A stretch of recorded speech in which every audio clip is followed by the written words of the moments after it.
So we're going to apologize tonight for, I don't know, maybe we'll have some technical difficulties. Maybe we won't, but you're going to hear some music in the background because break room therapy is going on downstairs. And Nick and I are up here in our podcasting spot. We're trying to be legit. We have a camera and a microphone. Yeah, I say, you know, the funny thing is I was about to like grab the camera to try to show people the camera, like, but you can't do that. You really can't. Real excited tonight, right? Because break room therapy is going. We delayed it a little bit for a few reasons. We just wanted to celebrate tonight. You know, and tonight we're going to talk about how to make more money, right? Because like I sat and I was talking to some people and I did word association. I was telling you this a little bit, and I was like, hey, you know what? I'm going to drop out a few words. You tell me, right? Okay. So I was like, money, and they're like, how to make more, and I was like, boom. All right, that's great. And I was finances, money. I need more. You know, it's just constantly led back to more money. And I'm like, all right. And then one person was like, hey, you know, how to make more money living paycheck to paycheck, or, you know, I was like, oh man, you don't live paycheck to paycheck. Like, you choose that. And they're like, well, I bet. And I was like, show me your budget, right? Like, straight up, I was like, and they said, I don't have one. And I was like, come on. I was like, you are the prime person of why we're doing this. So before we get too far into this, we forgot about the important stuff. Yeah, so many important things in our life. I'll let you go first because you're closer to more of them than me. First important thing for everybody watching, we want to thank you from the bottom of our hearts. This is going to be an amazing year for us, David. It is. I'm very excited. So I am drinking the good old Bud Light. Right and true. Yeah, I am, because, you know, that's just who I am. All American, baby. Number two, because I wanted to be fancy tonight and special. A few weeks back, we got sponsored by Coors.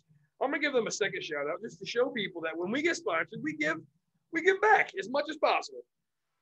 Coors Light Seltzer, Black Cherry. Again, really awesome that they sponsored us for this. We're gonna give them another big shout out. So I wanted to feel special again tonight. And because I wanted to feel special, we're gonna go back to my all-time, like top 5 favorite of all time.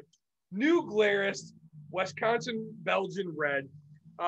Say my brother's actually in North Carolina right now, so I know you might get some North Carolina beers coming home with stuff. So big shout out to him again for finding literally one of my favorite beers of all time now. So, and again, we talked about a little bit into this episode. David, I know you got some great things. Oh, so Nick just tried this. I picked this up today at Megabev because I wanted to try some different stuff. I found O'Fallon's Dad's Original Oatmeal Stout. This is out of Missouri. Honestly, Nick and I both tasted it. We expected it. Nick said a little more pop than what it had, but for a stout, I could drink multiple of these. Oh yeah, this goes down nice and easy. I say, well, for a stout, I can drink multiple of any of them. But no, yeah, but you know, some are a little more bitter and harder to drink multiple. This one's very tame and very good. A lot of good oatmeal taste in there. You can smell that right away. Oh, yeah. I'm going back to my heritage with this one. All right. Because I don't like any food from my heritage, but I do like their beer. Irish has great beer. Yeah. I don't know about Persian beer. I don't know if Persia has beer. I don't think Muslims are allowed to drink. Well, I'm not Muslim. Those people are Jews. Just saying. Persians? Yeah. Well, my people. You're right. They are Muslim. They don't like us. He has no clue what he is. I really don't. But this one is it's a Polish beer. Oh. But it was brewed in Detroit. Sure. Grand River Brewery. It's the 313 Polish Lager. Oh, there you go. Hey, guys, if you haven't been to Grand River Brewing, get out there. Really, I mean, when things open back up, really fun place. Let's say I enjoy a Polish food. I don't like Polish food, but I love their beer. Like Okachim, I love. Missing out. It's like I'm not a Budweiser fan, but it's like Polish Budweiser. And then for my last beer, if I get to it, which I'm sure I will, I'm going back to Perrin's Midnight Snack. So that was good. Yeah, it was good. It was not as minty as I would have liked. It was a little bitter. Oh, you know what? I say good mint beer is Dirty Girl Stout. Just phenomenal. Yeah. So great beer. Every time I go up north, right, and I go to the casino and then go to the brewery and pick some up, and you know it's a good time. But tonight, how to make money. that's near and dear to our heart, isn't it? I mean, we really love to make more money. Yeah. And we do a lot of things to do that. So, I mean, I got a story for you. You haven't heard this yet. So you got to the business. I did. Did you see Dawn's vehicle? I read about this. So Yeah. yes, I see. You her saw vehicle. it. What is it? A 15-person Econo van that I'm looking at the seats inside of here. I'm like, why are we sitting on these things when we could be rocking on those? True story. So yeah, new van. Yeah, we had to go get a van because we can't haul enough.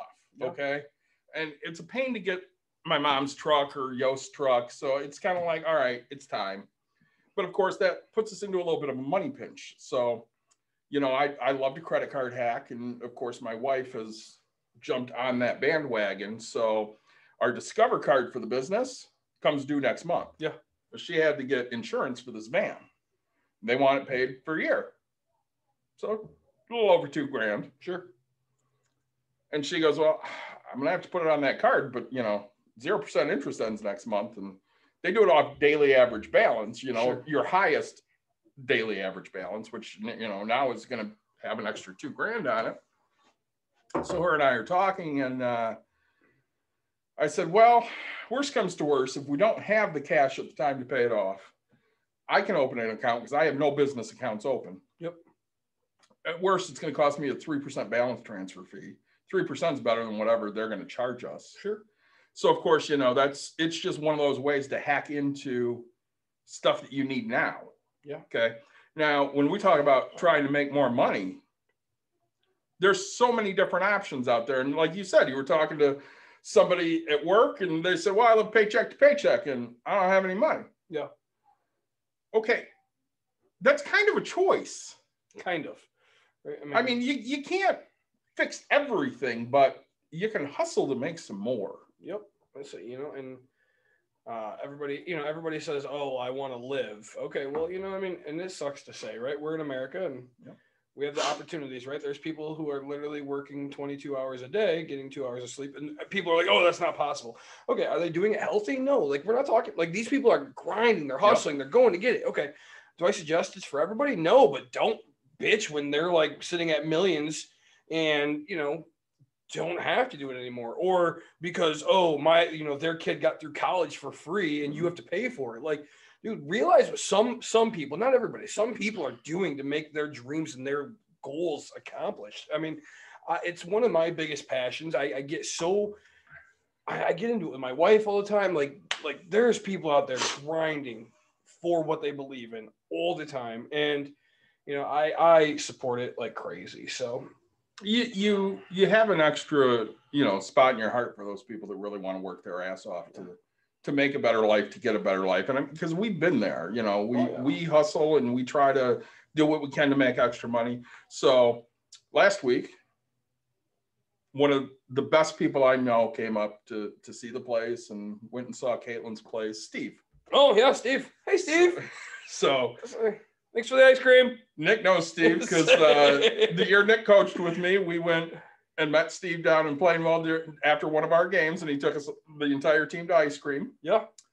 And he said, he goes, yeah, I remember Nick. He was a nice guy. And I said, yeah, that's the wrong guy. Got me confused. You got me confused, my friend. Him and I were talking, and of course, you know, Steve's a small business owner. He owns his own construction company, and, you know, he's basically retiring, handing it off to his son. But, you know, him and I had a conversation the other day. He's like, well, I want to make like 8% on my money, but I don't want it to be risked in any way. And I said, well, there is the problem. Yeah. So, and of course, Steve's one of those guys that, you know, he's seen me through all of my issues. And, you know, he's had his own. He invested with a guy that, you know, if the guy would have made smart investments, Steve would probably be worth a couple $1 million today. Yep. But instead, he basically ran a Ponzi scheme. Yeah. And Steve lost hundreds of thousands of dollars. Which brings us to, if you're working really, really hard for your money, even if you're not, you really got to trust whoever you're talking to. Yeah, I mean, I say, you do have to, I mean, trust is a big thing, right? But like with money, you shouldn't, my opinion is, right, technically you should have enough stuff otherwise that you have control on, that you don't need to trust people. Like, you know, my grandparents and my mom kind of went through the same thing. Yeah. It was like, you know, hey, give us your money and we'll invest it the correct way. And it's like, no, you never give people that much control. Like, oh, hey, we'll set it and forget it, right? Like we talk about things Oh, yeah. all the time.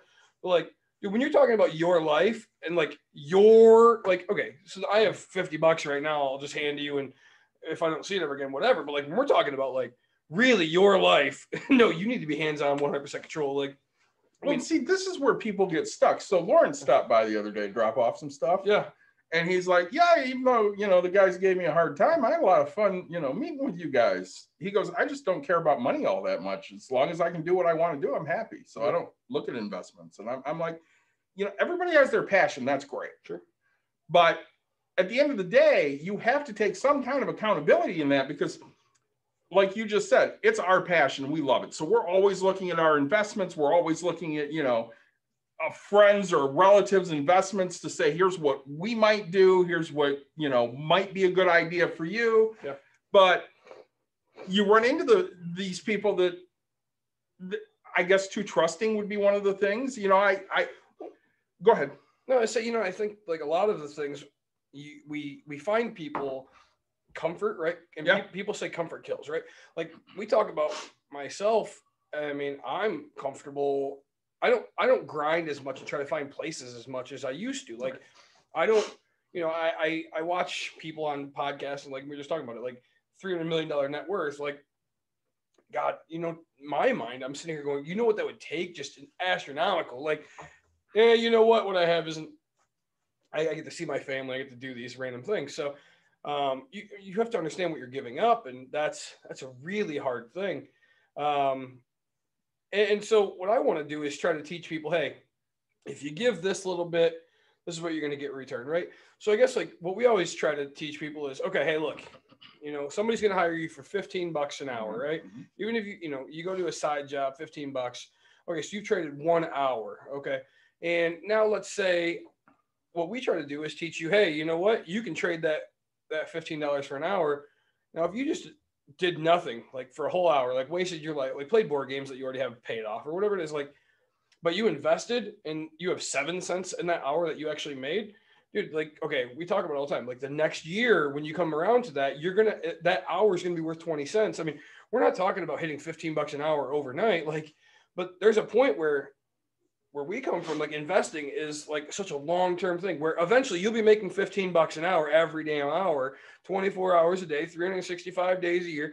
Doesn't matter if it's a holiday. Like the whole point is, right? I mean, again, if you make a penny, that's more than you made not making a penny. If you made 10 cents, if you made $1, anything every day. So when we talk about investing in 3% for our 15,000 bucks, it's like, okay, that's $36 a month or whatever it is. Roughly, yeah.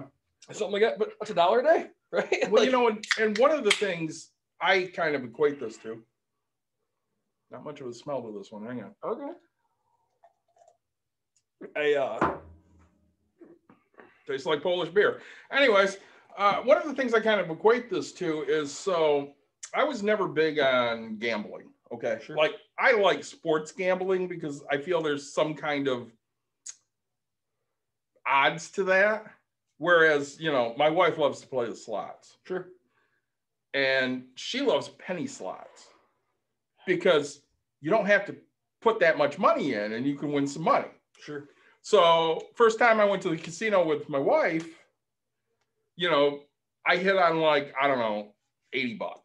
You know, I put in 40 cents or something and sure. I got $80 back and she goes, cash it out. And I'm like, okay, why? She goes, because you know you're leaving with $80 if you cash it out. I'm like, okay, well, that makes sense. To me, that's what you're doing when you're investing in a safe type of investment. You're going, okay, I hit something here. Yep. And I'm going to cash that out right now. And I know at worst, I have this. Yep. So, you know, if you're getting 3% at your credit union or your bank, or, you know, if you're putting in a little extra time and you pick up brush, if you've watched any of our episodes, we started the whole thing out back in April, May, whenever it was. Yeah. Nick's like, yeah, somebody said, I need somebody to come pick up my brush. And Nick goes, I'll do that for $20. Yeah. How many pieces of brush did you pick up? I honestly, I think it was like $100 each time, 150, and probably at least 10 piles. I mean, throughout the little bit of time. You know, A, I love driving my truck, and B at that price, like, I'm definitely gonna do it. Well, and again, does it take you time? Yeah, it takes time, right? I mean, that's so your time value of money is a big thing for us. Yeah. So you took time away from your family. You took time away from, you know, bowling or, well, I mean, we weren't bowling back then. You know, we weren't doing jack shit. But you take time away from something you could be doing that, you know, might be enjoyable. Yep. To make a little bit of money instead, which, you know, hey, listen, people, we understand it. It sucks to work a lot. Yep. But, you know, I'm 43 years old. You're what, 30, 32? 2? Yeah. We've worked a lot over our lives. Yeah. Well, it's, you know, you listen to your grandparents and stuff from back in the day, right? Oh, I used to get it, you know, go to work, sun up to sundown, and then do it all over again. And you guys don't know what work is. And that's fine. I don't know what work is, right? But like, I know there's people out there that do, right? And they probably outworked you. There's always somebody that's done something worse, had it worse, done better. Like, if you want what other people have, like, figure out that Uber guy that's driving illegally 22 hours. I mean, it's legal, but like, you know, he's so tired. You know, we talked to a bunch of them while we were in New York, and it's like, man, they're just exhausted, right? They're working 18-hour days, and and they're like, sometimes we work 20. I'm like, holy crap, like, you know, but they're like, yeah, you know, I just want my kid to get through school. I want my kid to have a better, like, they have this want, right? Like, I think that's the biggest thing. Have a want, right? My goal is, and we say it all the time, my goal is to do what I want when I want. So I want to spend time with my kid. I know that in order to do that, I have to sacrifice a little bit right now to have so much more in return, right? So you're going to love this. So the class I'm currently in, you know, for college, one of the things we have to do is set a personal plan for this couple, Jane and John Doe. Yeah. And who named them? Yeah, exactly. And they have these specific goals they want. Like, you know, Jack, their son, is 5. Yeah. And their daughter, can you guess? 3. Right, but can you guess her name? Jane. Jill. So Jill's 3, so Jack and Jill. They want to be able to send them to an Ivy League college, $100,000 a year for 4 years, each one of them. Yep.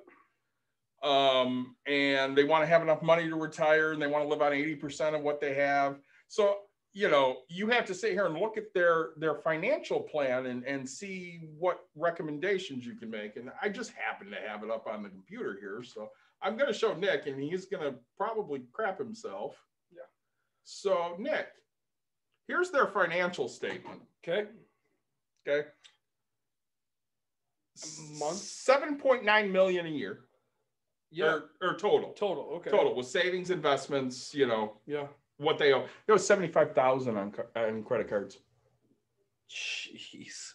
Yep. And they have a personal line of credit at $125,000. Not bad, you know. I mean, this is their income. So, wow. Okay. Look at what they're left with in a year. Yeah, say less than $50,000. Are you looking at this going, man, I can make like 6, 7, 8 different changes to their budget? Easily. So, I mean, you know, you people can't see this obviously, but we're looking at a budget. So in a year, they're paying $40,000 to credit cards. They're paying $18,000 to car loans. Their mortgage payments are $60,000. Their line of credits are $15,000. Yeah, their entertainment expenses $40,000 a year. What are they doing? Are they renting out entire theaters every week? Yeah, well, I mean, you know, vacations, all that. Okay, I get it, but still. Yeah. The thing that bothers me, I think, the most on this is gasoline for only $6,000. I mean, do you live in New York? I mean, I say $6,000. I think I go through that in like 3 weeks. No, it's like shit, right? But you know, so it's everything you look at. There's a way to cut it back. Now it's a matter of do you want to, right? Right. You want to live your life. You want to have fun. I think that's the thing we run into the most with people is I don't really want to sacrifice having some fun. Yep. I don't want to sacrifice you having fun either. Yep. you know, it's just a matter of finding other things that are fun. So Nick has the worst summer of anyone because he's got the pool. Yeah. And let's just say, you know, do you have any idea what the pool runs you a week? Just throw a number out. No clue. Month? No. Mm-mm. And you don't want to, do you? Exactly. Like it's a refusal. So let's say, you know. Let's say, I don't know. Honestly, if we had to figure it out, like, so shock, $30. Pool bill, like, goes up. I don't know. Let's say monthly, probably, I don't know. Let's say $250, right? Okay. Like, maybe more. I don't know. I mean, it's a big pool. Like, it is. So water bill go like $350. Let's just say 500. It's open for 3 months. Let's say at the end of the season, yes, when all the algae starts building up, and so let's say $500 for 3 months. You're $1,500 a summer. Yeah, I say normally. So if we go for the 5, I usually budget about $3,000 for the entire season, right? Okay. Opening the pool, closing the pool, the chemicals throughout the whole thing. So let's say we're at $3,000. And it doesn't include hot dogs. I pay nothing. Yeah, right. And I go and I enjoy Nick's pool for free. I bring over some beer. I bring over some hot dogs. Yeah. We grill, which, you know, for me is cheap entertainment. For Nick, it's expensive. And Dawn and I have told him before, hey, listen, if you need some money for pool chemicals, let us know. We have no problem chipping in. Yeah. Because mind you, we're using his pool all the time, but find ways to entertain yourself. Oh yeah. In a way that, you know, you're spending less money. Well, you know, okay, and so that's a great point, right? COVID has taught me a lot. Yeah. And right, because I'm an on-the-go kind of guy. Like, I don't want to be. I own a house that I don't want to be at. Right. Like, I love being at my house. I only want to be at my house when I'm entertaining people. Mm-hmm. And you know, things people don't know about me, right? Is I say I hate to entertain, but I absolutely love it. I say the cleanup and all that just sucks. But you know, one thing with COVID is, like, there's so many games and apps that you can download, and like, dude, when we played categories just over Zoom or whatever, right? Yeah. Like, and that wasn't bad.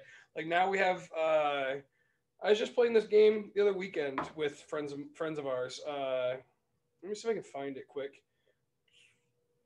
It's called Psych, I think. Yeah. Okay. So Psych, right? And like, it's kind of like that things game where, like, you write down the game of things. Yeah. Which is, you know, AKA the penis game. Yeah. I say, but you know, this is like, it comes, everybody has a username, and like, all right, hey, this person would do this, and then you just write it, you know, and everybody types in. The cool thing, that's awesome. Yeah, the cool thing is like, at this point, we can't figure out whose handwriting it is. Like, right. I mean, granted, I still don't have any spelling or capital letters, but say, and if you played with me, penis would be the answer to everything. Everything, right?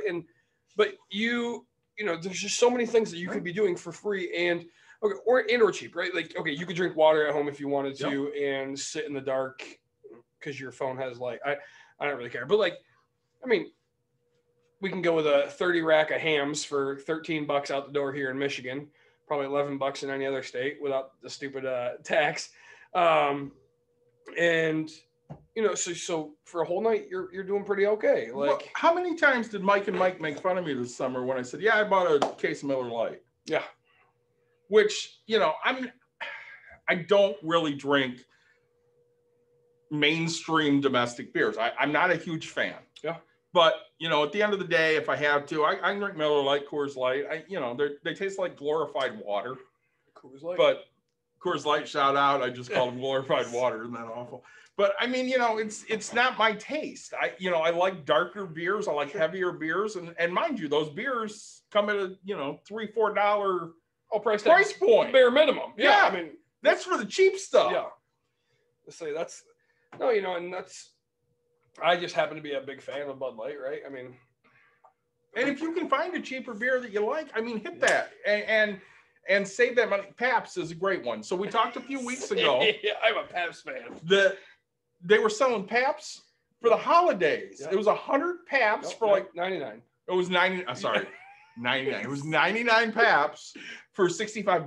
Yep, it was on special. Yeah, special at Myers. So you have $9.90 worth of deposit. Right. So $75 and you're out the door. And with 99 beers, you're less than $1 a beer. 75 cents. Yeah, basically, yeah. Uh-huh. And you know, I'm not a Pabst fan. I mean, I've drank it. Yeah. I've drank it with you.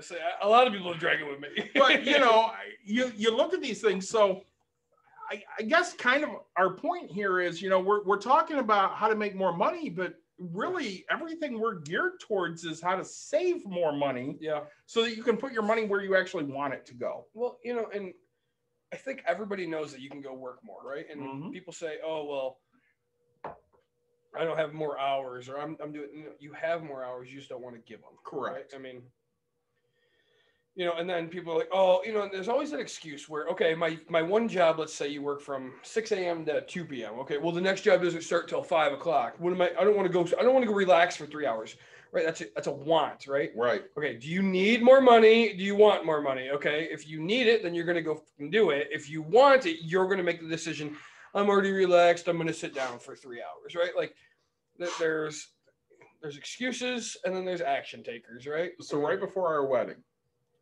yeah, Dawn ended up getting 2 part-time jobs. There you go. But because she had to have, a little bit of time off around the wedding. Yep. For 2 weeks solid, they were full-time jobs. She worked at the Walmart portrait studio. Yeah. From 10 a.m. to 7 p.m. And then she worked at a hotel from 11 p.m. to 7 a.m. So you had time to sleep between the time you got home, which was about 7:30, until about 9:30 because you had to go to work. Yep. Or maybe 10:30. So 3 hours. And then you got home in the morning and you had time to sleep from 7:30 until about 9:30. Yeah. So 2 hours. So if you're really lucky, you got 5 hours of sleep a day, which that doesn't never happens. I said that's my college. So you get like 2.5 hours of sleep. Yeah. So for 2 weeks, she was a zombie. That's what most people. So, and that's my year of college. I went to CC, a community college, for a year, and that was my first year. I worked a full-time job, working 50 plus hours a week, third shift, and then Mondays, Wednesdays, and Fridays I would go straight to school I took 24 credit hours, right? I went straight to school. Had to stay up for like in between my classes because they don't go back to back. And then I'd go home and I'd sleep for like 3.5 hours and then get up for work. Tuesdays and Thursdays, I'd work. If I didn't work overtime, I'd go home and I'd get about 2.5 hours of sleep. Go to school during the day, go back home, try to catch a 2-hour nap, and then get back up. And I did this the whole time. And so, when people say, hey, I'm like, look, I remember literally getting 4 hours a day if I was lucky. And just because but I didn't owe college debt. Like I remember working enough like in a week or two and paying my college off and going, I was like so happy, so proud. Like I'm watching people going, oh yeah, I'm broke. And I'm like, psh. Granted, I was tired as shit, but like I didn't have anything to worry about. Like I was too tired to spend money. In the weekends, I hung out with my friends and we just sat around like campfires. Campfires was huge for me. We would go my freshman year of college. We would go to playtime billiards. Yeah, and we'd rent a table for a couple hours. And you're talking, I don't know, $6. Yeah, for the whole time. Yeah, for well, now an hour or so. So between 4 people, $12 for 2 hours. Yeah, you're paying $3. We had a blast doing that stuff. And then we got a little older and did other stuff we shouldn't do. But hey, alcohol is the expensive part of things. It really kind of is. That's why we go for sponsorships like Coors. True story. Of course, send us some more sponsorships. We will drink them. Yeah, we should probably talk about ways that if people want to make quick money, right? Okay, I want to reiterate. I know we did a full episode on it, but we did. You know what? Okay, if you work any job that's any time of the day, okay, like you could almost guarantee to get yourself a delivery driver job. Yep. Oh, but the wear and tear of my vehicle. Okay. Again, you have to weigh things out. But now you go to the aspect of, all right, well, I work second shift, so I start at 2:00. Okay. Yep. Place is open at 10:00 and you can be done by 1:30 for the lunch rush and then get over to your job at 2, right? Like you're going to pick a place like, unless you're in the middle of nowhere, right? But like chances are you're living in a city and you can still be in the middle of nowhere. So one of the guys in the garrison, he's a teacher at Saranac. Yep. Once school got out, which, was really weird this year. Yeah. He went and did, I think it was DoorDash. It doesn't matter. One of the Grubhub, Uber one Eats, of those. Yeah. And, he's like, yeah, I'm basically busy every day from this time to this time. He didn't do it in Saranac. He came to Grand Rapids. Yep. Most of you people are going to be close to somewhere you can go do this. But, I'm saying that's, and you figure let's say again, you work 2 to 10. Okay. Well, you have from 10 o'clock on to go deliver. I mean, dude, Friday, Saturdays, Sundays. I mean, like places, I know a lot of the pizza places by us are definitely still open until 2 because they carry beers or, these people are still going to carry it. I know like Drunk Nick is like the guy who orders pizza at 1:30 and they're like, oh, my driver's not here. And I'm like, I got $20 if he drops it off. And they're like, all right, man, we'll take care of you. Right. Like halftime I got $20 and a beer if you drop it off. And they're like, oh, dude, I'll totally be right there. Right. Like, I would do that for $20. Dude, I say when I delivered pizza, I drove like 15 miles out of the way because every week they guarantee me a $20 tip, and I was like $20. Heck yeah, that fills the tank for the rest of the night, and I'm okay with that. So right, like if you're looking to make quick cash, right, quick money, something like that, go get a delivery driver job, right? Jimmy John's, Pizza Hut, Domino's, Jets, like all these name brand places, like. You don't have to do Grubhub. Like you can get the real job, guaranteed money, guaranteed hours. You don't have to beat people to pushing it. Yep. Right. Right now with the pandemic still going, Shipped is crazy. Like I know, Meijer, as much as they treat my brother like crap, they take care of people usually. Like if you know how to work a union, right? Like that's a company to work for. But like I know right now they're in-person shoppers or whatever because they're offering free curbside. Oh yeah, dude, these people like they're booking like days out like to pick up groceries, so they're hiring. And honestly, if you were like, hey, I can only work for 3 hours, they'd be like, cool, get your ass in here, work for 3 hours, and get out. Like, and they're gonna be like, we'll work with your schedule. I mean, they'll give you 15 hours, and oh hey, I have every Sunday off. You'll be working a 10-hour shift. Like you have 25 extra hours right there, 3 hours a day. It's just like money, right? Yep. Even if you did an hour a day, that's 7 hours. Like 1 hour doesn't add up, but 7 hours adds up, right? I mean, there's so many small little things that are guaranteed, right? You don't have to be that little gig worker where it's like, hey, you go pick up brush or I hire these people all the time. Team Figure It Out, shout out to them, right? Like Team Figure It Out. I do clean outs on my flips and stuff like that. And I'm like, hey, go in and trash the whole place out. Tenant moves out, trash the whole place out. Like grab everything, and they go do it. Like, yeah, okay, I can do it for some of the price. And I'm like, you know what? I don't have to worry about it. I know that my contractor can get right in and just get to work. It's worth every penny. Yeah. So you can go online and make more money by quoting gigs and stuff like that. But you take the chance of like they're not going to like your quote, right? So you're wasting time. But the chances are, let's say if you do 50. So I just paid $600 one time, right? Now, I mean, they took, I don't know, 2.5 hours to do it, right? That's great money. Okay, so it's better than you're going to make at Walmart or Meijer or whatever it is. But, there's another time where it's like they quoted $250 and I was like, I had somebody else I could do it for 200. So I have to like do what's the best interest for my pocketbook and my customer and stuff like that. And, and I always offer, hey, will you do it for this price? This is what I have. Because, multiple people hit me up. Hey, I need some money. Hey, I need some money. Hey, what do you got? And I'm like, cool. And I'll just throw it out there like, hey, this is the job, bid it up, right? And like, if you want it, go bid it. If not, like you'll see what the hungry people are, right? Well, I mean, so there's a guy that stands on 68th Street and the highway. Yeah. Okay. And I mean, we're running into this a lot more in the last, 10, 15 years in Grand Rapids than we have before. Yeah. And, he holds a sign that says, hey, we'll work for money or food. Yep. Because he wants to work. And Dawn's hired him a few times. Monday, she had him come and help move most of the rest of the stuff at the business over. Yep. And she ended up cutting herself really bad on a window that they were moving. And they get back here and he's like, yeah, I'm trying to make sure, she's all right. And, she needs to do a tear down over there. And I told her I used to do construction. I can come help with construction. Perfect. And she ended up paying him $40 for the day. Yeah. he worked, I don't know, 2.5 hours. Sure.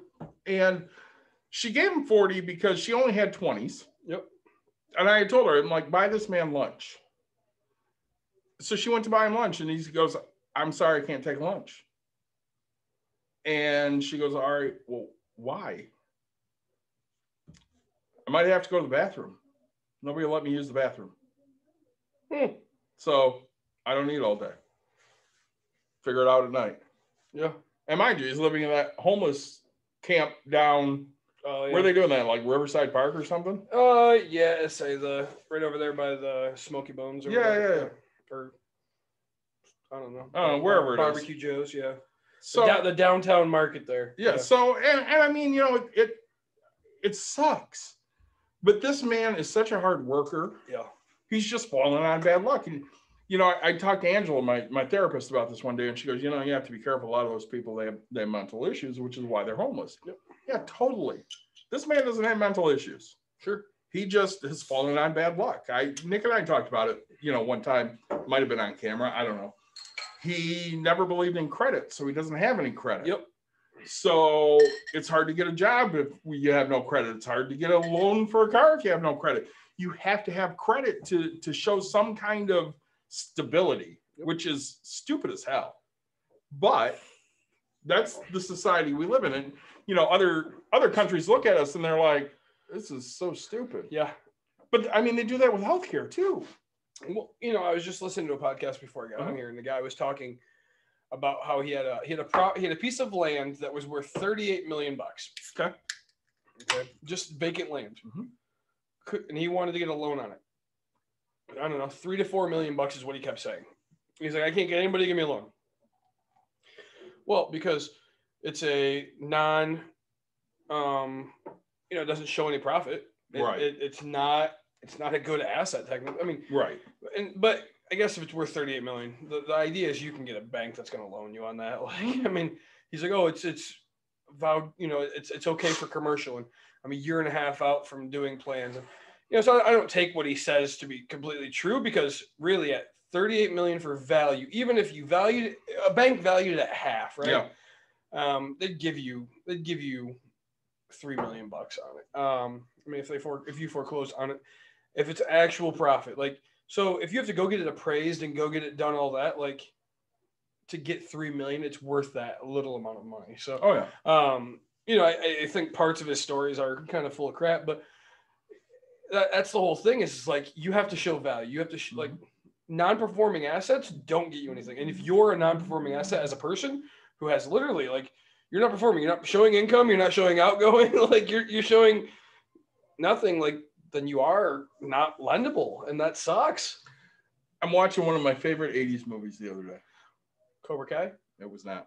That's not a movie. Oh, it's a show. It is. I say. Crocodile Dundee 2. You call that a knife? Love that movie. So at one point, now that's a knife. They're in Australia. Yeah, of course. And what the hell's her? Sue asks Mick, well, how big is Mick's place? He's like, it's basically a hobby farm. It's, you know, you can walk in 3-4 days. Yeah. And she goes, you can walk New York State in 2 days. He goes, yeah, but it's basically marshland and swamps. Yeah. So that's the point. He's got all this land, but it's not really worth money. Yep. And I mean, he showed, it's got some gold. So, I mean, that makes it worth a little bit of money. But, you know. Ron Swanson is just. Damn right. Well, he has money buried all over Pawnee. We just need to find Pawnee. But, I mean, you know, in all honesty, you sit there and you look at it and you're like, you know, people ask this all the time. What is this worth? So, Nick's got some baseball autographs. Who's your favorite baseball autograph you got? Oh, Jimmy Smokes. Okay. I say honestly, as bad as that sounds, like, of all the things I own, I think Jimmy Smokes is where it's at. So Jim Leland, for you guys I don't know. So he was a coach of the Tigers for a while. And he smokes like 800 cigarettes a minute. Yeah, I say just the man's a man. I gotta figure Jim Leland autograph goes for, I don't know, $50. Yeah, maybe. Ish. Yeah. So here's the deal on anything that you own. your autograph for Jim Leland, I say is worth $50. Yeah. But, you know, Johnny down the road might say, I would pay $75 for that. Yep. And then Billy over here might say, well, you know, I'd pay $95 for that. It's literally anything you own is worth whatever somebody is willing to pay for. Yeah. So this is a true story. Okay. And, you know, when you always start out like that, people think it's not. But I said, I don't want to sit up here and pull out my phone and prove it. Okay. So I'm working at Gentex. Guy brings me a card and he's like, I'm going to sell it on eBay. Gets a red, I don't know, one of the colors. One of 10 or one of 5, I forget. So of Patrick Mahomes rookie cards signed. Okay. Like this isn't that. And he goes, I got free packs because I bought a box and I got this card. And he goes, you know, it was back like this is first when he's starting type of thing. All right. He goes, yeah, I don't know. I watched it go from $100. Now it's like $3 whatever. So I was like, I'll do it. I'll list it for you. You got it for free. It's whatever. Okay. So I list the card. Okay. It ends. It's 400 and something bucks for like the most it's ever sold is like, and so we beat the most sold by like $50. Well, when it actually sold, we won. We sold it for $100 more than what like and I was like, highest bidder is gonna like they're gonna turn because you know I think it's just a fake bid. It blows this thing out of the water, and he's like, dude ends up paying, and I was like, all right, I was wrong. Like, dude paid, you know. So, all right, and then throughout the 2 years or whatever it's been, this guy's been sending me stuff. We just looked it up, and officially that exact card. The 1 of 5 or 1 of 10, one just sold for $50,000. Oh yeah. And I texted him and as an asshole move, and I said, "Hey, how does it feel to know that half of your house is paid for with one card, but you sold it for $500?"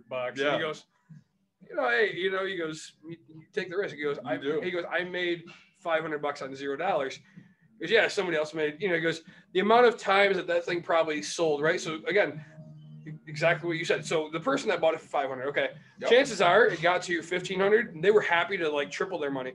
The next person, you know, probably sold it for $2,500, and like you get nervous, like how much, you know, because if he loses, it tanks. When he wins the Super Bowl, that's when it blows up, right? Like it's just guaranteed. But like, you know, you guarantee that it's sold, traded so many times. You have the 1 out of 10, right? One probably held it and was like, I'm risking it all. Yep.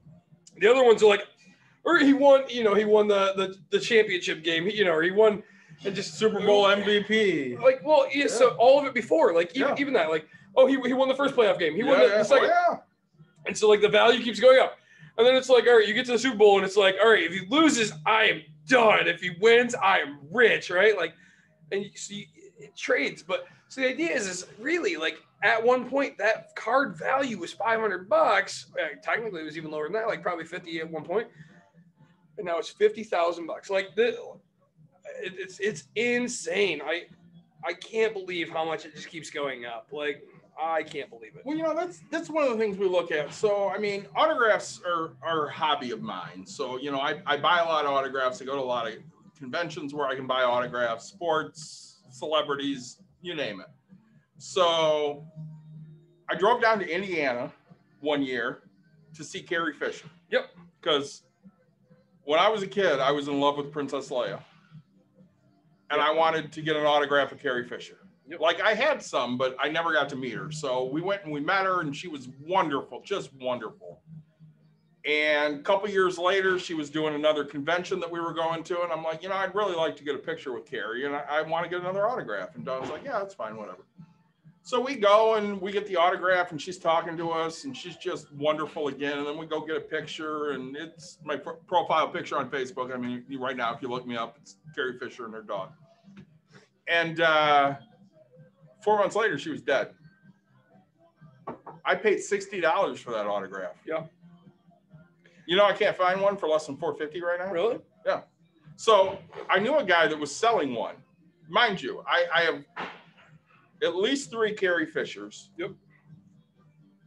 This one said, "To David with love." Okay. And he goes, "I need like $450." And I'm like, "Yeah, I can't do that. Sorry. I can do 4." And he goes, "I can't go that low. Sorry." And I'm like, "All right, well, then I got to walk away." mind you, my wife found out that I said $400, and she goes, "You better be selling one of those other Carrie Fishers for that." I'm like, "Oh, I'm sorry. It said to David with love." I mean, who doesn't want that? Right. It's like, that's. And I walked away because for me, it was worth $400. Yeah. For that guy, he wanted $450. His name was David too. Yeah. And he was happy to not take less than what he decided it was worth, and I was happy not to pay more than what I thought it was worth. Yeah, and that's, I mean, right, like how many I mean, there's millions of Davids, but still, like how many are into Star Trek? I mean, Star Wars, and but you know, I say it's when you come to that, it's really just it's what it is, right? What is somebody willing to pay you, right? And you'll catch people at certain times where it's like, you know, I've bought in houses from people who are going through divorce, right? Oh yeah. Okay, what am I willing to pay? Not as much as I was as if the house was up to date, or like, you know, like up to date, and you guys were current on your mortgage, and I didn't have to come up with money in 3 days, right? Like, I mean, okay, so yeah, you know, people are, oh, you take advantage. No, like I help you out of a situation. Right. You know how hard it is to rent a place with a foreclosure on your background, right? Like, or a bankruptcy, or, you know, an eviction. Like, I tell people this all the time. Like, if you want help, here's my offer. If not, see it. Like, no harm, no foul, right? Like, well, that's one of the things. So we're going off on tangents here because that's who we are. That's kind of what we do. But so we're talking about, you know, ways to make more money now. Yep. So Nick is, I think, a really good example of this. So Nick's young and he's in a house in Granville and Roman Jennison. When you were younger? Oh, no, younger than I am now. Yeah. That's hard. So you were in a house in Granville. Yeah. And you bought a duplex, and you said to your wife, "Hey, if we move into the duplex, we can rent the house out for this." Yep. And I know a lot of people would have said, "Screw, I'm not moving to a duplex. I'm going to stay in this house because I don't have anybody right next to me, and I don't have to deal with any of the BS and neighbors." And you know, these are the choices you have in life. We're always confronted with choices. Could you make more off of the duplex or the house? You can make more off the house. Yeah. So you said, she's okay with moving to the duplex. Let's do that. We'll make more money on the house. And he went and lived in the duplex. Yeah. No, and you know, and it's granted. I mean, looking back, I'm glad I did it, but like I never had neighbors. I mean, we had neighbors, but like in a house, but like I never had a person stomping above me. Like, I had friends that lived in apartments, but I don't know. We were probably the loud ones yelling from downstairs, upstairs. I mean, we were those annoying kids that were playing football in the house and making the noise, like you know. So getting my wife to move, I didn't understand it, you know. So, and when I looked at space, it was like I don't need it, and you know, most people don't understand this. Okay, so I had 5 bedrooms, 2 bathrooms. Okay, and I moved to 2 bedroom, 1 bathroom. I went from 2,300 square feet to 900 square feet. Yeah. Okay. And people are like, well, how? And I was like, okay, so I have a barn or a pole barn or I have a garage that has a mezzanine. And I told the tenant when they moved in, I said, look, my only rule is I'm going to store all my stuff up in the mezzanine. And they're like, okay. So like the only spot they didn't have for storage was the spot. And I was like, because I'm not going to go get a storage unit for my stuff. I was like, this is free. I was like, you know, and, you know, I was young and stupid and didn't know that I could have gotten way more in rent and stuff like that. But still, like, I was like, I'm not paying for a storage. Like, you're going to, like, that's my only stipulation. Yep. You could have 5 bedrooms, 2 bathrooms for a dirt cheap price. And I'll leave, but I get that for storage. And if that wouldn't have happened, I would have done it the opposite way. Or like, if I didn't have somebody that would have said, so, right, I gave somebody what they wanted. They gave me what I wanted. Like, so you have to come to compromise on a lot of things. And, you know, when it comes to money and how to make it, it's really those types. Like, we talk about that. Like, okay, so if you're renting, I mean, don't sublease. But, you know, if you are an owner already, right? If you own your house, just think about it. Like, is it just you and your wife? Is it just you, some buddies? You know, I have a buddy who, he had a friend move in with him 5 years ago or something like that into his house because, you know, he's just a little older and he's like, all right, time to buy a house, do the adult damn thing. Right. So he bought a house one of his buddies like, hey man, can I come crash? And yep. So he lived there for 5 years. Well, my buddy ended up going to get married, he bought another house, right? And for a while, like lived, and so now he's like, all right, well, my buddy's in my house, and that's what's gonna happen. So like, if you're one of those people, you're just like, hey, rent out that other room because you're not using that space. Like, I mean, you can use 90% of your house, and your buddy's just gonna rent one little spot of it, right? Right. I mean, you can rent out the smallest room. There's gonna be somebody that's gonna give you some type of value for it. Like, you don't have to follow the same fair housing stuff when you rent it in your own personal, because you get to protect yourself a little bit more. Well, and you look at it. So everything we're talking about, so you want to make more money. Mm-hmm. There's obviously different ways you can do that. And that's one of them, rent out a room. Yep. Or, rent out your services. I don't mind doing manual labor. I'll go pick up all your brush and it'll cost you, $50 or whatever it is. Or, you need those trees chopped down. I'll go bring my chainsaw over. I'll chop those tree downs. I'll chop them up for you and, get rid of them for $100 a tree or, whatever. We had a tree cut down. It cost me like $500. Yep. If you're like, hey, I can take that tree down, it'll cost you $100. I would have said, here you go, have at it. Yeah. Because there are all these things that you can do. We got a hold of a plumber to, snake the lines. Yep. We want all the lines cleaned. So he comes over and he does that. And then the one of the sinks he did, it was still kind of stopping up and stuff. So I knew I had 30 days on it. So I called him at like the 29th day and I'm like, yeah, can you come over and look at this again? So he comes over and he looks at it and he goes, yep, it's going to take me a little bit. I'm like, okay. Like an hour later, he goes, yeah, I replaced this, I replaced this, I replaced this. No charge for you. I'm like, there you go. All right, great. Yeah. But I mean, mind you, I tipped him like 25% on the first job because he was there longer than I expected him to be there. And he did a really good job and he had no problem coming back to do this. So, I mean, you sit there and you look at it and you're like, okay, well, he did extra work for free, technically for free. Yep. But how many times does he go to some place and it takes less time than he thought? Yeah. And he made a little bit more. So, I mean, you look at the things that you can do. So, sometimes I'll go train a hitter because, I'm a softball coach, so I can work with a hitter and I'll charge, $20. Yep. And for me, sitting out there for $20 for an hour throwing balls, that's fine. I do that for free. What you do. Yeah, right. I like it. So, and that's one of the things you look at. So we have this business here. And somebody said, well, it'll be great someday. You guys can just pay somebody to do it. Could. Yep. My wife likes this. For now. She has fun doing this. Yep. So as long as she has fun doing this, I'll let her do it.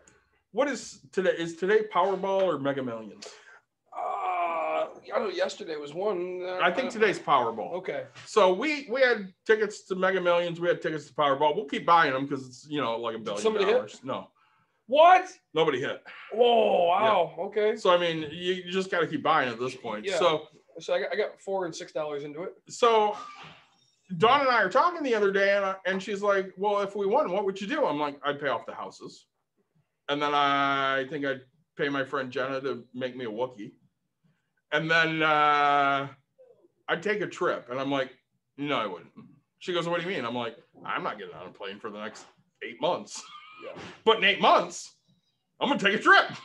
Well, saying that's, I had this conversation, more tangents, but right, like we talked about windfalls. Yeah. And I said, if I win that $800 million, like my life is screwed, right? And people are like, no, it's not. And I was like, look, I own enough places to where every tenant, once they found out that I won, dude, it's gonna look like Liar with the bathroom scene where he's, what are you doing? I'm kicking my own ass. Like these people are gonna fall over everything. Like you can't win. No, you can't win, and your wife can't win. Right. I officially have to sell everything, get rid of who I am as a person, and reinvent.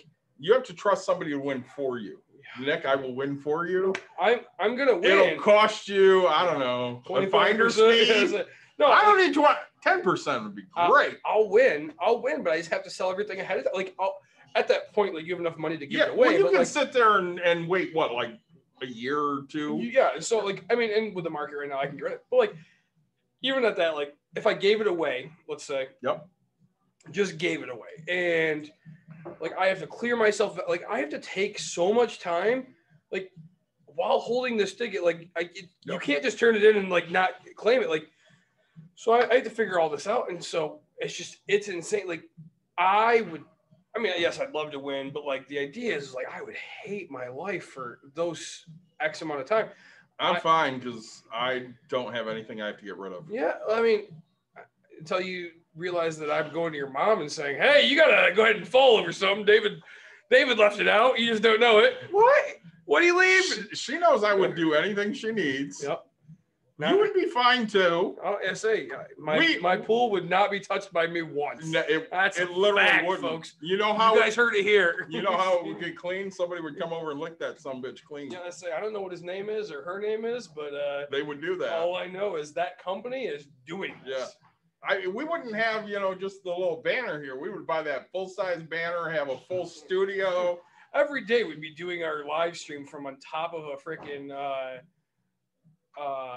what is it? Billboard. Yeah. Right? We'd be sitting on the billboard. Oh yeah, this is us. And we have a small version. We'd be eating gourmet food, hot dogs. Oh, and fancy food. So many beers. Hot dogs. Fancy beers. But yeah. But let's say, but we would we'd hire people. At that point. So the idea is right, like, think about that as a side little hustle. Okay. Yeah. So like if you find yourself lucky in any way, like put together a little portfolio of like things I've won in my life. I've won X amount of 50-50s. Oh my gosh. Like, okay, this is how my mind works, right? Yep. Like I'm already doing this for you people. Okay. So go out there, right? Say, hey, I've won this many 50-50s. I always get picked for, whatever. If I throw the ball at the carnival game, I land in the one of cup, like show all these like proof things that you're lucky, post it out there that you'll go buy people's tickets for them for, 10% to have that luck on their side. So, right, if they buy $100 worth of tickets, you make $10 just to stand in line and see if you can get clients. Like, I don't know if this is illegal or what's going on with it, but like, look into it. Sell your luck. Like, who cares? So people don't want to go to the store. I'm watching Big Bang Theory one day. Yeah. And one of the things they did were they were paying people to stand in line for them. Yeah. That's a thing. Yeah, of course. Oh, yeah. When the iPhones come out and stuff. Yeah, people don't want to stand in line. I would stand in line for money. I stand in line right now for no money. Yeah, there was an app. I seen a thing in New York. Like, even in New York, okay, so you can sell your parking spot. Yeah. Okay, so people, like, if you're in a really big area where you can sell your parking lot, just wake up, right? Keep moving your car. Or like, go buy a bunch of cars and then just park them and then just sell your spots for the price of the cars. Buy these beaters, right, for like $100. Go park them. Somebody's going to call the tow company and be like, nope, they can buy my spot, right? Yeah. And then make sure that you can park them in the stacks. And then, so just find an abandoned place that if somebody goes and steals the car out of the field, who cares? But every night, just make sure your car's parked somewhere and make a bunch of money. When you think about things, like, yes, you have to work at things, but man, you can make money doing anything. There's tutoring right now. Like, tutoring is huge online. So traffic in LA is always horrible. Yeah. There's a carpool lane. Be the carpool buddy. Yeah, no shit. Holy crap. I'll ride in the carpool lane with you. You pay me $10. Yeah, like I hope anybody that's listening, you probably just heard it in my voice, but like watching, my eyes lit up when David said it. I was like, I got the idea. Like, this is amazing, dude. Like, yeah, all you do is just ride with somebody and tell them, like, hey, I want $10 and beef and cheese. Yeah. Like, say, I'll eat what you want for 20. I'll eat beef and cheese for 10. Like, dude, say, make your life happy at the same time. There are so many things you can do. Yeah. When we're looking at making extra money, you just honestly have to kind of think out of the box. What do I not mind doing that I know I'm going to spend a little bit on, and somebody's going to pay me a little bit for that? Nick always makes fun of me because I do surveys. Yeah. So I'll spend 10 minutes doing a 50-cent survey. Yep. But what I tell you, a couple of weeks ago, I made like $1,800 last year on surveys. I got a phone call right before I came here. trying to qualify me for a $350 survey, which, mind you, I didn't qualify, which pissed me off. And it was only a Visa gift card, but still $350. You can buy a lot with Visa. Ask me how many hours of work $350 was going to cost me. How many hours of 2? Wow, 2 hours. Okay, send them to me. See if I can qualify. You know, I get to a point. And I'm looking around here, and there's things you can sell. I mean, okay, we shouldn't sell the fire extinguisher, but I know I would pay you $50 if it's up to date, so I don't have to go pay $100 to get it in my. I might actually come to steal yours every time I have inspections on mine. If you're watching and you're a city inspector, and I said no, like we're just gonna get on opposite years of when they have to get inspected, and I'll bring yours in mine. No, like there's so many things you can do. Like I wish we could do a full entire like episode of just our brains working on like that's kind of this episode. Stupid ideas. No, like just so many stupid. Like look around your house right now. Like if you're a single person and you're extremely broke, right? Okay, I'm gonna say this again. If you're extremely broke as a single person, look into your silverware drawer and see if you have more than one fork, knife, and spoon. Because guess what? Sell all the rest of it and eat off of that and clean it every time. If you're that broke, like right. I want you to like think so extreme, be that hungry. I mean, so this is a great point. Yeah. So I'm talking to my therapist, Angela, today. The rapist. Yeah. For 300. And I'm like, yeah, Dawn and I had a fight last week. And she's like, well, what'd you have a fight about? I'm like, same fight we always have. She goes, you don't do shit around the house. And I go, I said, Angela, I was pissed. I said, listen, you're never fucking home. You wouldn't know what I do. Yeah. And that just started a huge fight, which, mind you, I can tell this story because my wife is never going to watch this. Factual statement. And your wife isn't going to watch this to tell her because that's her MO. So I argue with her about this, and Angela goes, well, are you at a point in your life where you could just pay somebody to come in and do the stuff you don't want to do? I'm like, sure. She goes, why don't you do that? I'm like, because my wife won't let me. She goes, what do you mean she won't let you? I'm like, she'll complain and it'll be a huge fight because if we got somebody to come in and do the stuff that she says I'm not doing, I would have to do it before she got there. Yeah. And that's just not going to happen. Yeah. Oh yeah. You know, I get that all the time, right? I want you to want to do it. No, I don't want to do it. There's no part of, I don't want to have this fight. I don't want to do it. No, it's the thought that counts. Okay, here's the thought. I thought about how I wanted to live life, and you came and ruined it. No, I love my wife. Everybody that's still watching and listening. Here's the question. It's Sunday afternoon. Yeah. Do you want to clean the table or watch the football game? I had to look to see if my wife was here. No, say right? Like I'm drinking beer and watching football. This is what's happening. Do you want to do the dishes or play Tecmo Super Bowl? I want to play Tecmo Super Bowl. So, I mean, we have these choices in life. Correct. I mean, if my wife's not there, I'm going to do some of the things, but I'm not going to do all of them. I said to her at one point, I'm like, listen, when's the last time you vacuumed? She goes, I don't vacuum. I'm like, yeah, well, I do. Yeah. And she goes, well, that's not important to me. And I'm like, so again, I vacuum. So we go back to my brother, right? So single guy lives in a house. For Christmas, he got paper plates, plastic cups, and stuff like that, right? Like, oh yeah, that's what he doesn't. He might be the guy who I said owns one fork, one whatever. If you want to come over, it's plastic, like because he throws it all away. He has no trash. He has a cleaner come over like once a week, and he's never home, right? He's constantly working. So like, and they're like, yep, just go clean the bathroom, make sure the toilet paper, like he doesn't refill his own toilet paper. Yeah. He's like, look, if it's like less than half of a roll of toilet paper, make sure it gets clean or taken care of. Tape the two together. Like, I mean, he doesn't do any part of it. And he's like, I'm happy. I'm content. And I was like, I called him out. I was like, you got to mow your lawn. He goes, I'll hire some kid on the street. And I was like, all right, well, you better do it quick because I'm not paying this fine. But if you want a specific lifestyle, figure out what it takes and go do it. And if you're that person that wants money, figure out that guy who wants the specific lifestyle and go earn it, right? Like go clean a house. I mean, I hire people to clean my house once in a while when my wife lets me. But you know, her thing is I want to clean before they get here, so they deep clean. And I'm like, okay, then you just clean it, and then I'll get it deep cleaned. It never gets to that clean spot. But so when I lived in Rockford, Illinois, I worked for this guy named Bill, which I mean, technically I worked for George, but Bill was like the intermediary type guy. And Bill had this theory. I don't do dishes. Me neither. So him and I were talking. He's like, here's the deal. If there are dishes that need to be done, I'm throwing them in the trash. I'll just go buy new dishes. Smart man. Because I'm not doing them. Now, he ended up marrying this girl, really nice girl named Karen. She did dishes. Nice woman named Karen? She was a nice woman named Karen. She really was. Her real name was not Karen.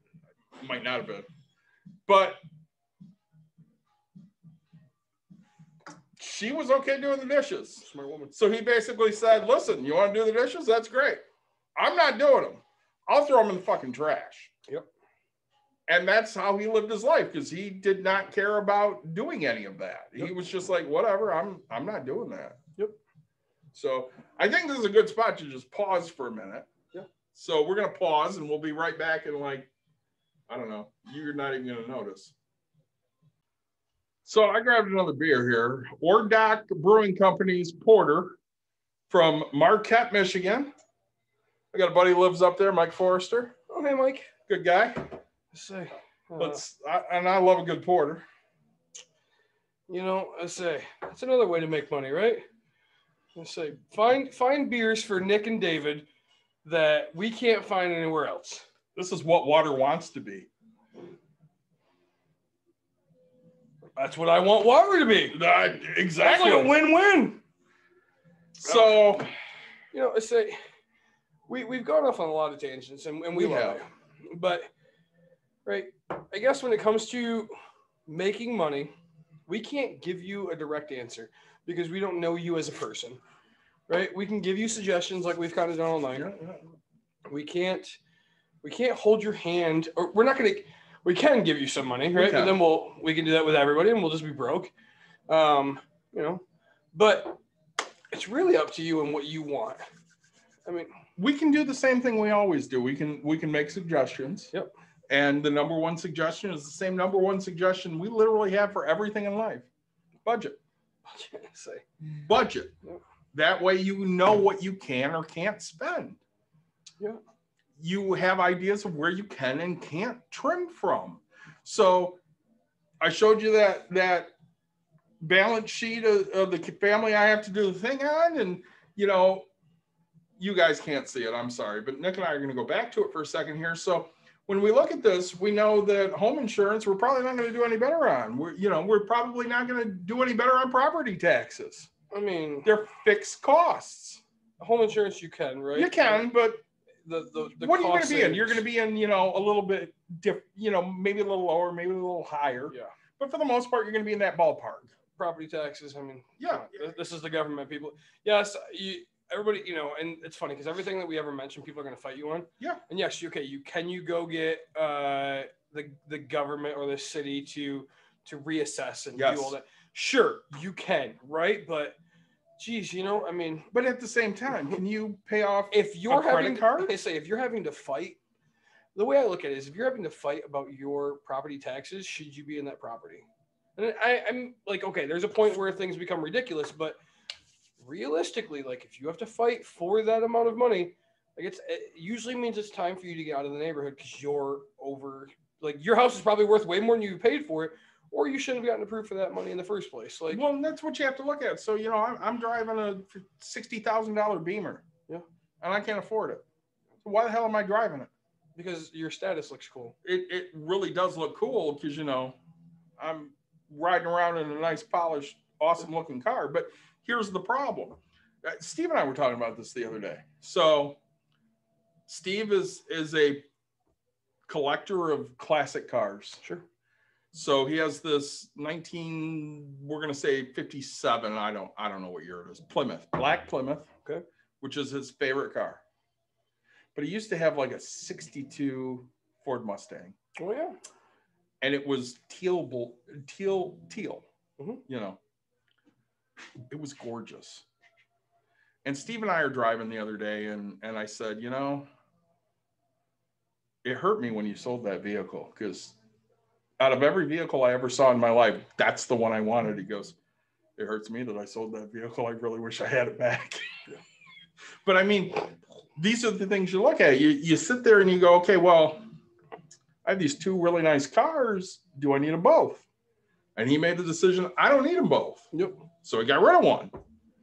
Well, you know, there's so much, you know, there's so much to that, right? Like, you don't know which one of the two is going to make money. I mean, back in the day, I mean, I don't know how long ago he sold them, but back in the day, you can't sit here and figure, oh, hey, this is going to be worth. I mean, classic cars, yeah, okay, they're worth something, but I mean, there's so many of them that are still not worth anything, right? Again, like, it's up to who's going to pay for it. Who's going to, right? I mean, you know, it's funny because I look at my brother's redoing a few cars, right? A 71 Cutlass and a 83 Monte Carlo.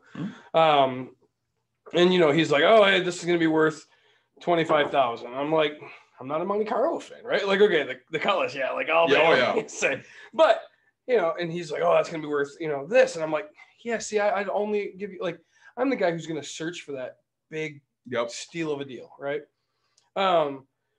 And so find what you're passionate about and do it. You know, I always try to support small, and especially right now, it's so easy for people, and people don't understand it. They're like, no, you know, I hire people all the time to make drawings of stupid shit. Like, it's not stupid, but like I told you, I think we talked about it every time we go to town, and there's an artist. We always get somebody to paint the skyline of Grand Rapids.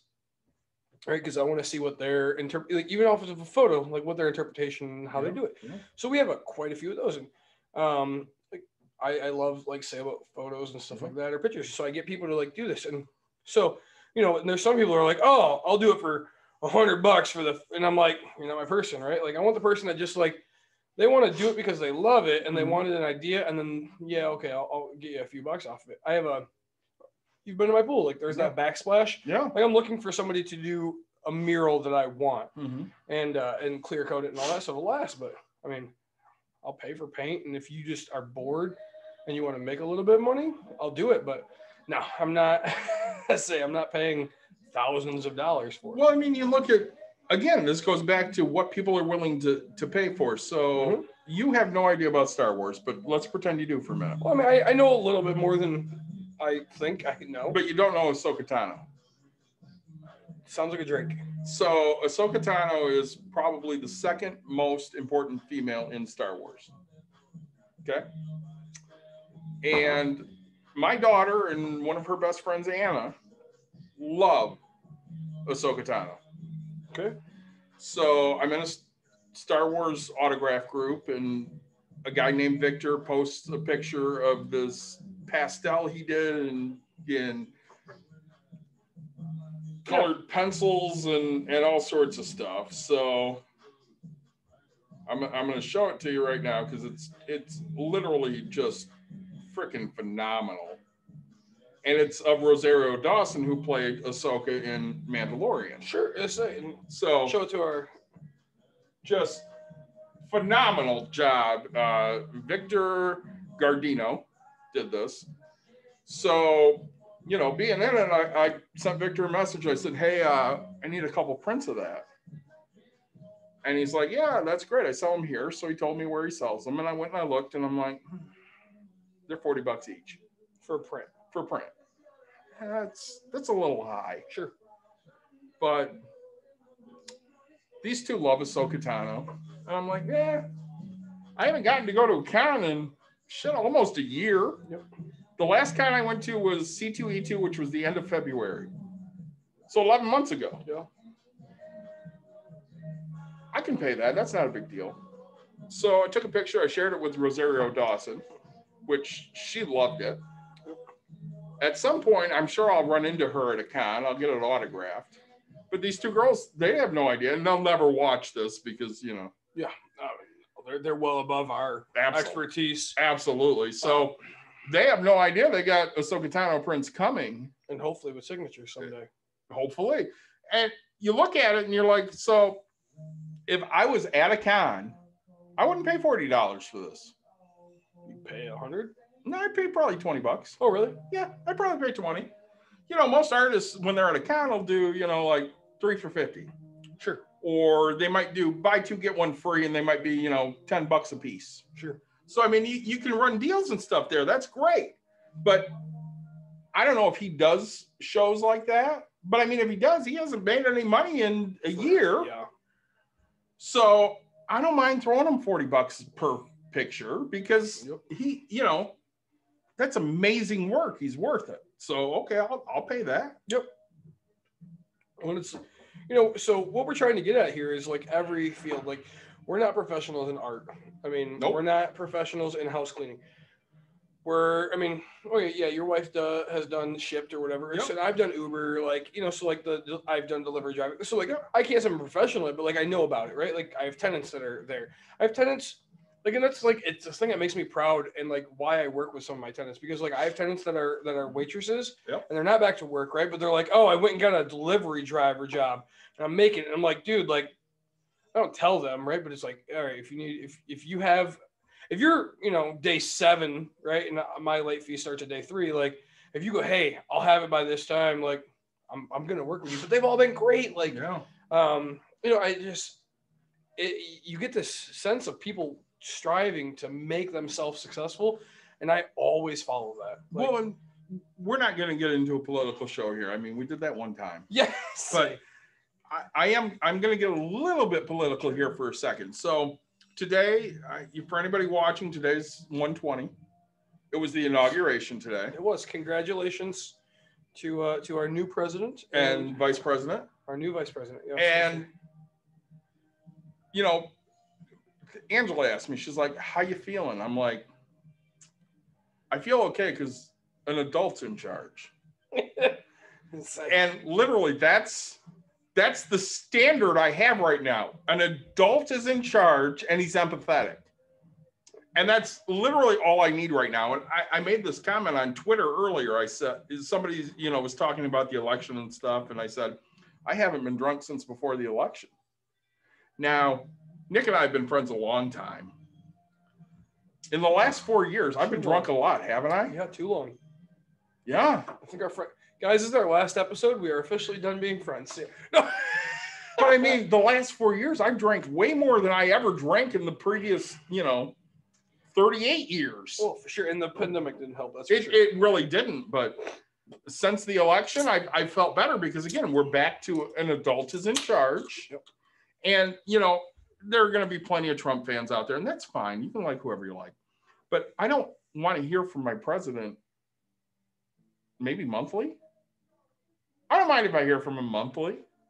It's like your boss. Yeah. Where you're at work and hey, guys, we're on track to make our best record month, and congratulations, our company outing this year is, you know what, we're gonna give you guys $2 to go to the bar.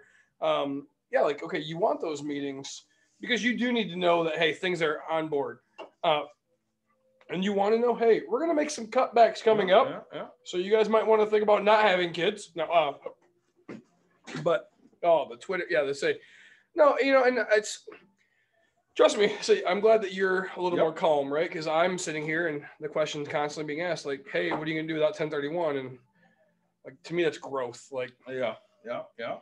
Like, I'm shitting my pants. Like, all right, and then I'm hearing from people like, just so I'm not in your calm, right, cool, collected. I'm in a completely different mind. I'm in a much more fearful. Like, I'm definitely like, all right, I'm gonna drink and like I'm not gonna think, that's for sure, you know. So but like, I'm glad. Like, to me, it makes me happy, right? Because I mean, there's not a single person out there that I've talked to that are Trump fans. Mm-hmm. That are like, oh, the world is going to end. Okay, yeah, they're going to, like, take your guns. And I've heard all that side. But, like, nobody's been really fearful of their life with Biden going in. But I've, like, as sad as it is, like, I heard so many fearful people of, like, my life with Trump. And so, it's really, like, it makes me happy to hear that. Like,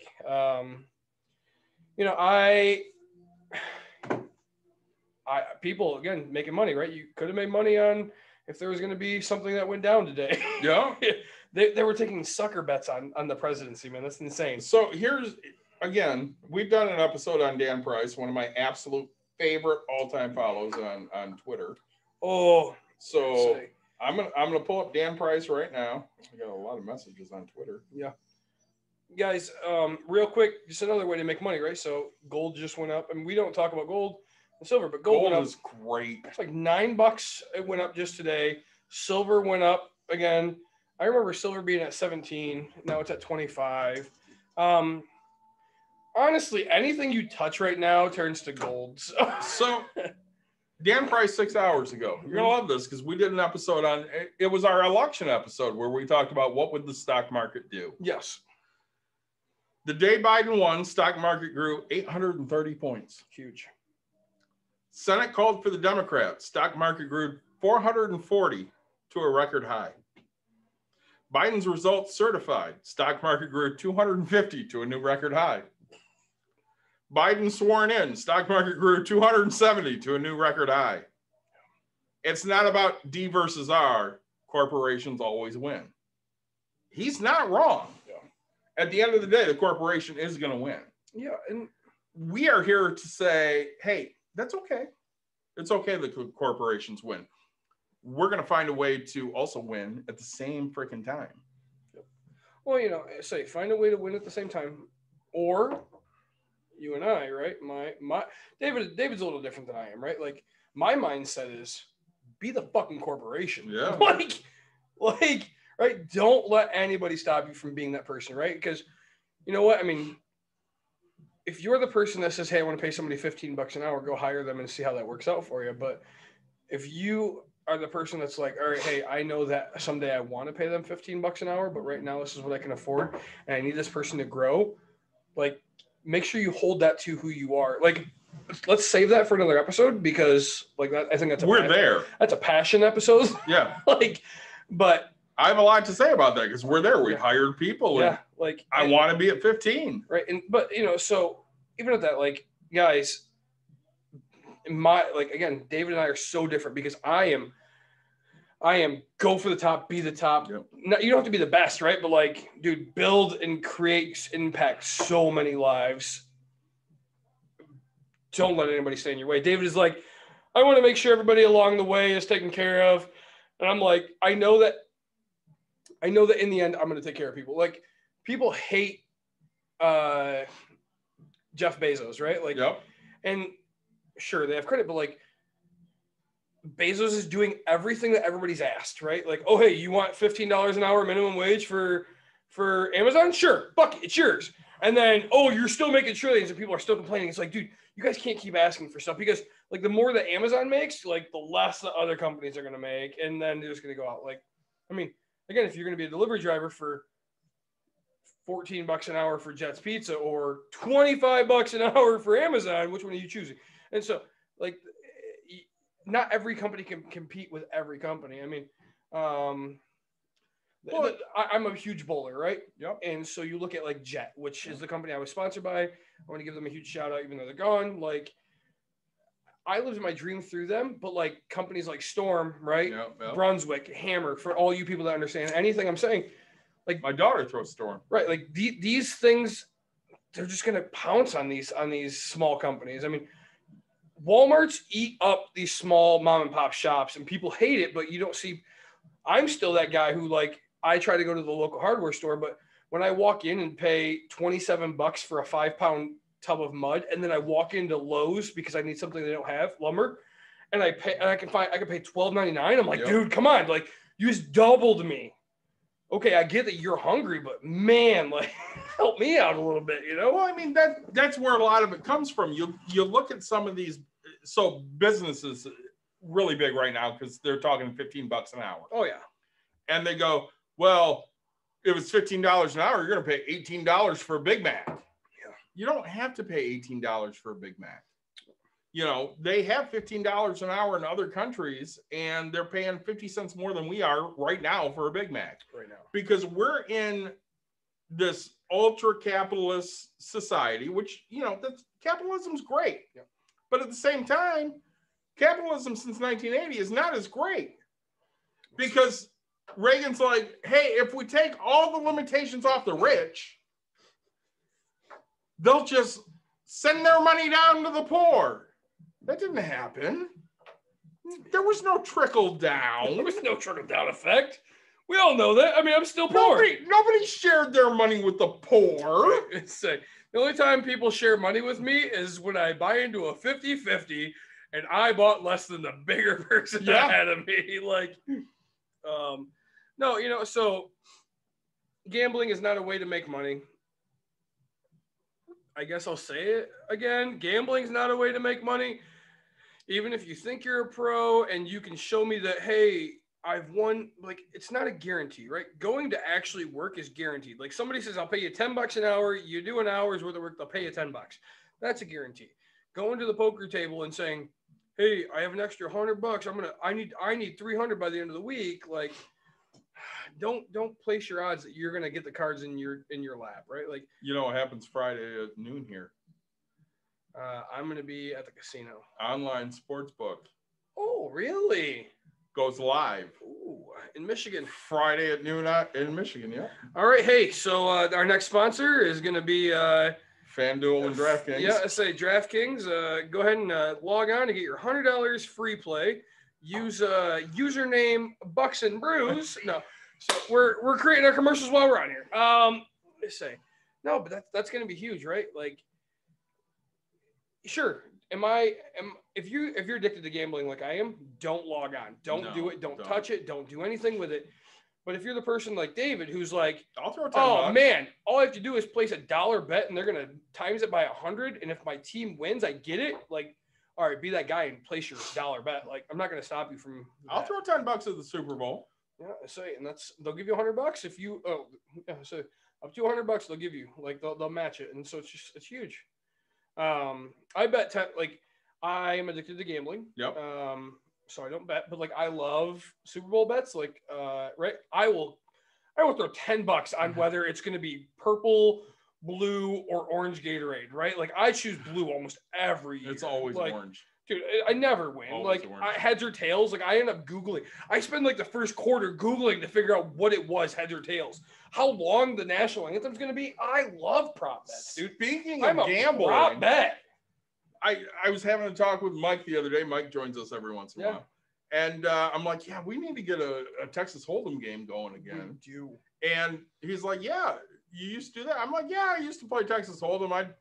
We'd charge like $20 for a game. And I'm like, I played with Nick once. He charged like $2 a game. Yeah.